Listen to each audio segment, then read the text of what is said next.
Hey guys, I just purchased some BTQ. I think the opportunity is quite good. Let's talk about the sector relevance.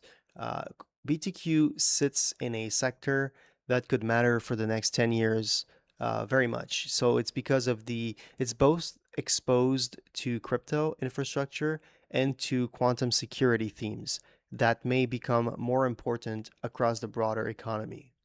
So that combination is part of the appeal. If crypto adoption expands again, which it does, and post-quantum security becomes more urgent, which it also does, BTQ could benefit from both narratives. A recent catalyst is the launch of the Bitcoin Quantum Testnet, which adds transparency and suggests the company is actively shipping rather than only talking about future plans. Another meaningful catalyst is BTQ's role in South Korea's first bank-led KRW stablecoin proof of concept, where it was selected to provide post-quantum cryptography security technology alongside IM Bank and Finger. Now, market backdrop.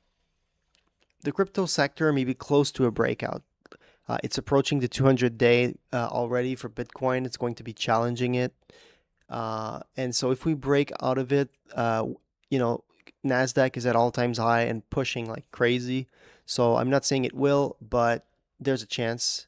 And so if it does, then stocks related to crypto are probably also going to be doing well. I'm trying to stay agnostic about the idea of a 4-year cycle because markets, I don't think, are programmed mechanically forever to move like clockwork. For thousands of years, this has not been the case. And so I understand that in crypto, we've been seeing that, even though you could argue that the 2022 bear market was not necessarily a crypto cycle because the entire market went down. So whether it was stocks, commodities, everything uh, cratered. And so, it's true that it was timed with a 4-year cycle, but is it like if the Russian war didn't happen, would crypto have tanked like this? We will never know, right? So, but I still remain respectful of the fact that I think market psychology, uh, at least 50% of the people, probably more of the crypto participants, they still tend to anchor on the 4-year cycle. And so I'm trying to, again, stay agnostic, be mindful of it.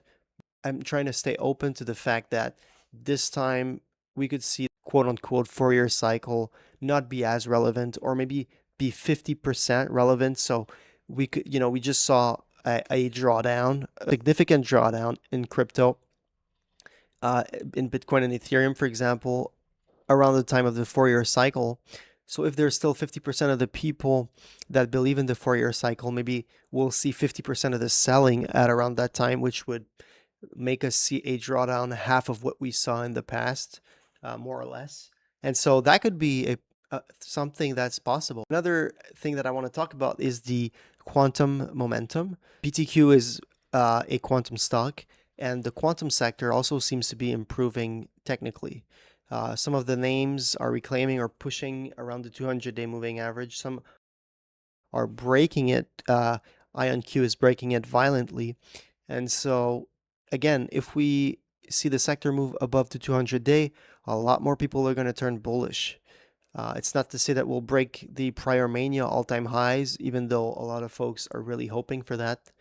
There's a lot of people that are stuck in those names, and so all they'll want to do is sell at break even, things like that, right? So usually after a big mania, it doesn't mean the second wave is as good. Now I want to talk about relative positioning in the sector. So the last cycle, BTQ was more of a lagger. It was a great name. It could be the one that performed the best out of all the other quantum stocks, and or nearly the best. And it was mostly because it was a tiny little micro cap, right? So it pushed so much higher. Uh, but it was more of a lagger, and that's kind of what we're seeing now. So the safer names, the IonQs, the larger ones are catching a bid, and maybe there's a delay, a bit like we're seeing with crypto, where Bitcoin tends to uh, bottom first before the other smaller, higher risk names catch a bid. And so if that's the case, then it could be a great time to buy BTQ because we haven't seen any type of a move yet. That said, going to talk about the balance sheet. VTQ's balance sheet, any type of small companies like this that don't have profitable businesses or that are in tech and constantly need to reinvest in R&D, they tend to bleed a lot of cash. But right now, it seems like BTQ is very well funded, much more cash than liabilities. And because the price is so depressed, I don't think Olivier would necessarily want to start a financing round at these levels, especially when liquidity seems to be flowing back in. He's probably going to wait for much higher prices. So he's probably going to try to do his best to inform the company about the progress, get the investors to have faith again in the sector, and then try to be a little bit more strategic in terms of when he's pushing forward with a financing round. If that happens, we don't know. Uh, so another thing I want to talk about now is the caveats to the trade. So there's summer liquidity that could be much lower. Usually, it's a retail name, so people go on vacation. They're not necessarily in the mood to start tracking stocks as much as during the winter, especially since a lot of people know that summers are weaker. They're going on vacation.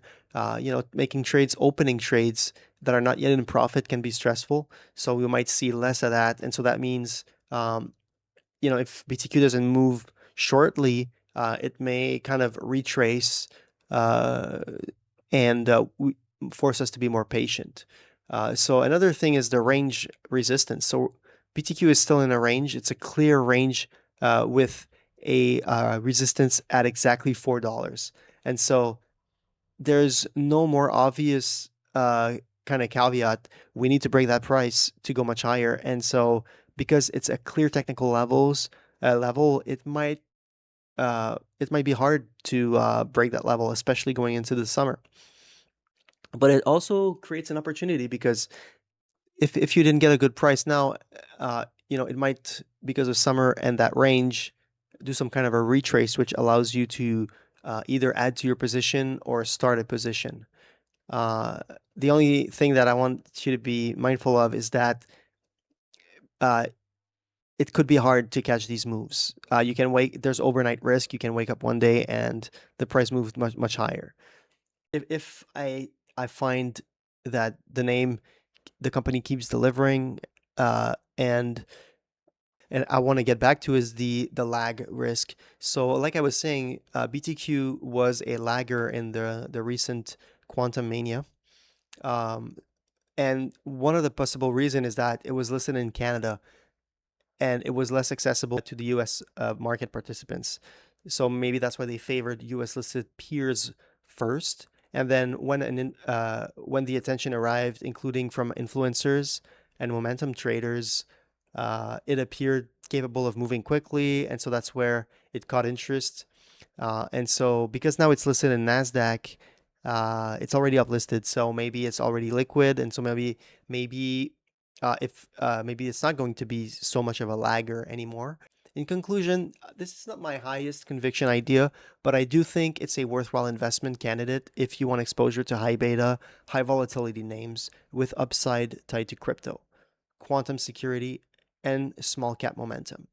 As a portfolio fit, it makes sense more as a complement to crypto and AI beta stocks than as a core holding, in my view. Again, not financial advice, do your own research. It's just me thinking out loud.